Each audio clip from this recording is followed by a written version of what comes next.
Hi everybody, it's Sonny Hines, aka DiamondLoveSMeltonAround.com. I'm really happy to say we're kicking off the first interview of the year with Jim from Kissin Dynamite. Nice to meet you. Nice to meet you too. Cool, we're straight into it then. You're on tour with Powerwolf and Amarantha. Yep. How did this package come together? Actually, I got no idea.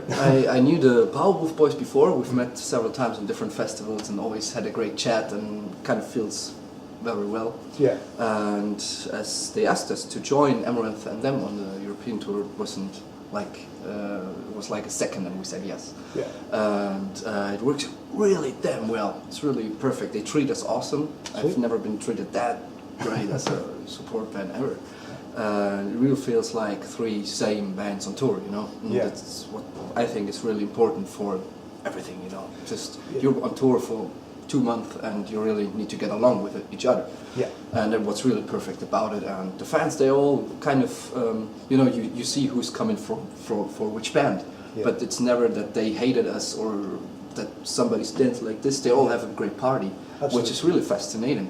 I never had that before. Normally you play as an opening band and you've got several fans, but a lot of crowd, they just look at you, you know. Yeah. And this time they're really going crazy, and yeah, we're having a fucking great time. Good. I mean, it's great because there are three bands that's like very much rooted in classic heavy metal or 80s metal, but again, they're their own entities. They're very Yeah. different. So this, I think, that makes for the best lineups. Absolutely, Yeah. yeah. Still, it's kind of like little things in common and a lot of things not. Yeah. You know. Yeah, it's good that for fans as well. They can see that common ground and they can go, oh, there's a little bit different, but Yeah, absolutely. That's cool. It's better than have like a copy band of the main Oh god, act. yeah. I've been to shows where it's like 5 death metal bands. Yeah. And after it's like, yeah.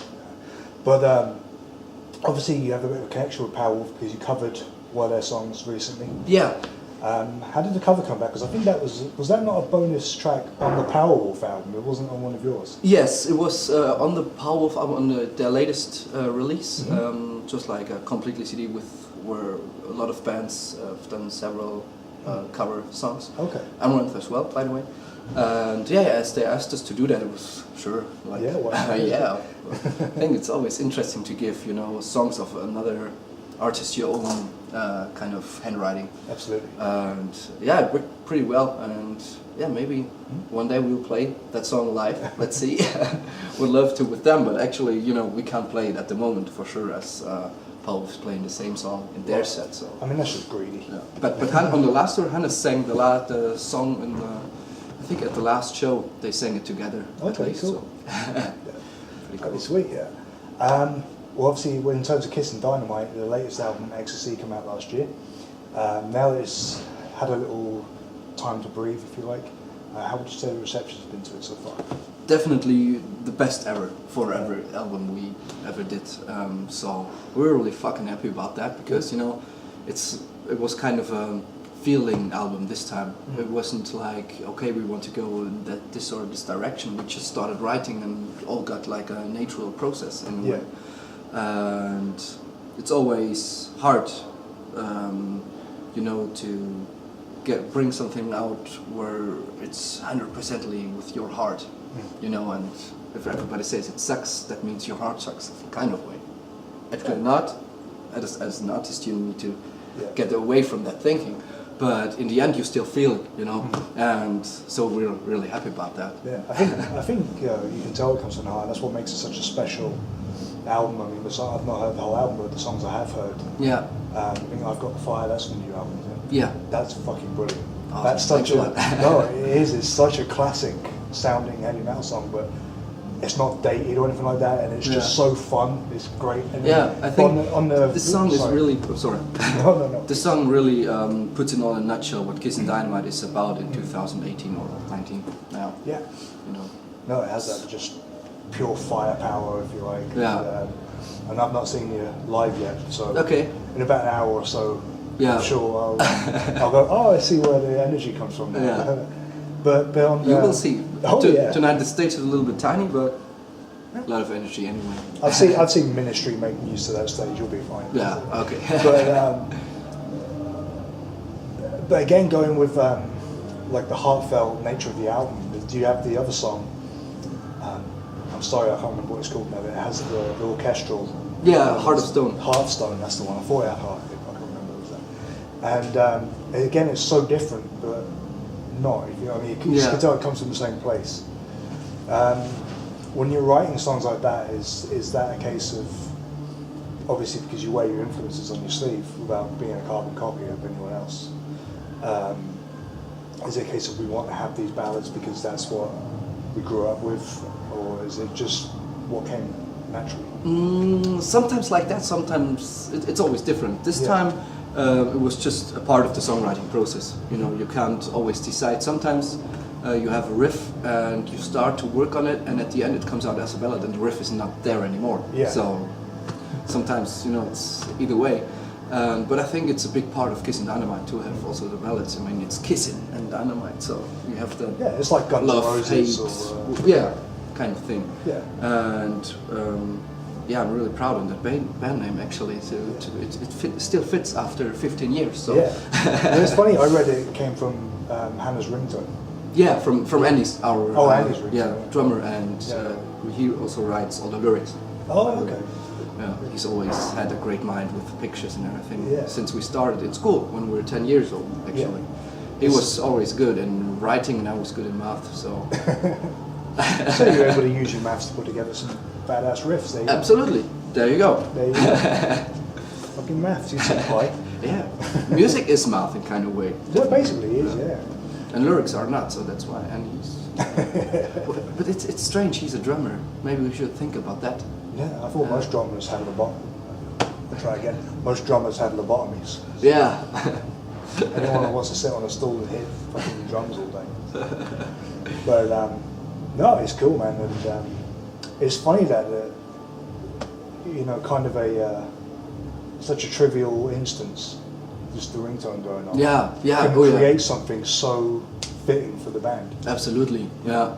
And just like it was clear from the first moment as we heard that name for the first time, because I didn't know the song before. Actually. Oh, okay. And as we heard that name, it was, for me, it was totally clear at this moment. Brilliant. So it came to pass. Very good. Sweet. We had luck. Very cool. Very cool.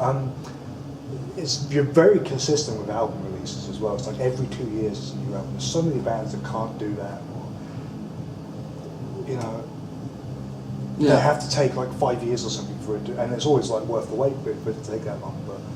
But with Kissin Dynamite, they're every 2 years and they're consistently good.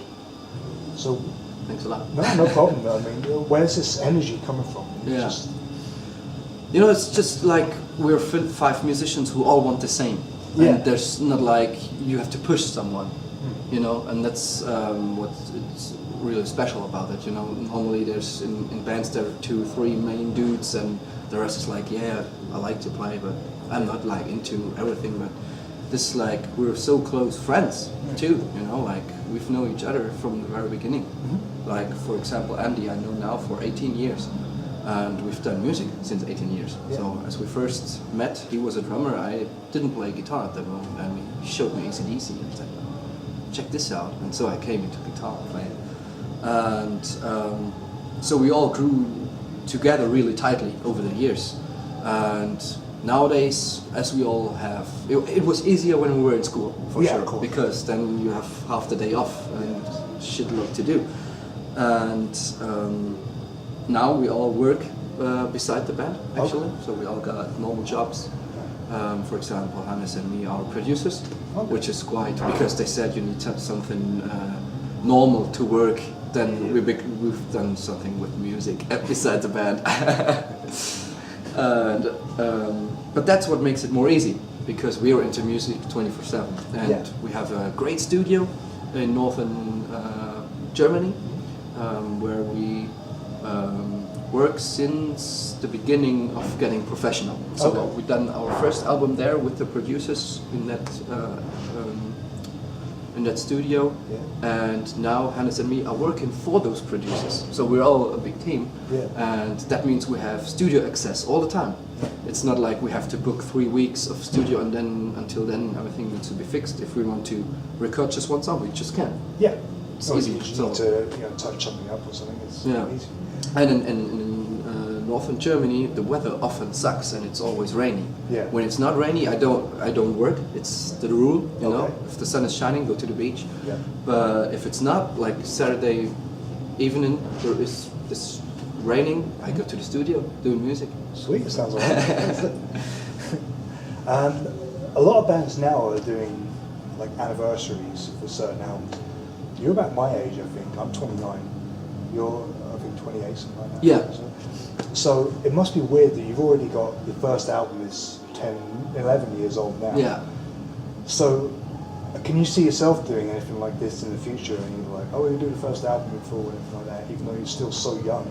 Yeah, it's crazy actually. I often think about that and think about what we already saw when we were that young. Because I mean, we were 16 as the first record came out, and it was crazy because we were so much the youngest in between all the festivals we've been playing there, you know.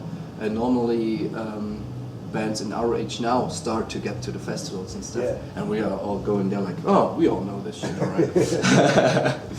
Yeah, but I mean, it's still kind of, we're still down to earth. Yeah. And it was special about where we come from, because we came all from a small village where everybody knows each other, and it's just what you get from your family and like all the, you know, what's it called, kind of a respect and yeah, just a discipline. yeah, kind of that. And there are a lot of people looking for it that it stays like that. Yeah, as we're all on tour for headline shows, our whole crew, it's like old friends, and they've been with us since ever. Yeah. Partly, not everybody. And you know, it's a big family, so everybody's to the ground. And cool. sometimes one goes a little bit up and we bring him down again. We're punching him into. Thank you very much for taking the time to speak to me, Jim. I really do appreciate it. Man, and it was I'm a really pleasure. looking forward to seeing the gig tonight. Rock and Only roll, about man. an hour. Nice. Have a good one.